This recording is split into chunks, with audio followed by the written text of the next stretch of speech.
When I was a kid, I read all of these stories that I thought were known to be the same story, but different versions of it. And I called it the Portal story. And it was always the same. Somebody is trapped in a humdrum existence in an ordinary world until some sort of magical portal accidentally or on purpose enters their life.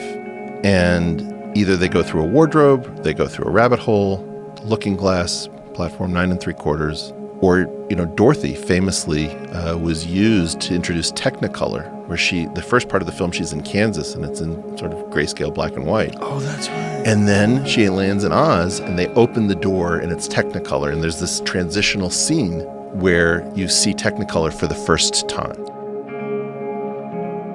The question is, where's the portal? Like, why do we tell the same story over and over and over again with different protagonists, but it's always the same formula? It's somebody is trapped in an ordinary world, they find the portal, and the portal becomes the call to adventure, and they spend time in the alternate universe, and then somehow they're able to live. Very often they return.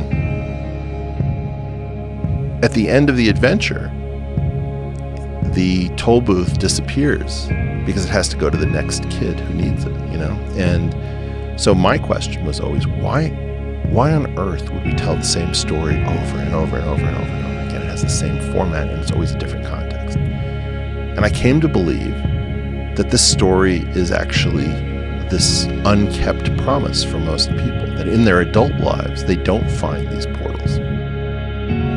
So, for example, have you ever been to Barcelona, Spain? No. There is a church in Barcelona, Spain called La Sagrada Familia. It is the most bizarre interior space I've ever seen in my life. There is nothing like the inside of this church on this planet. And that is a portal, right?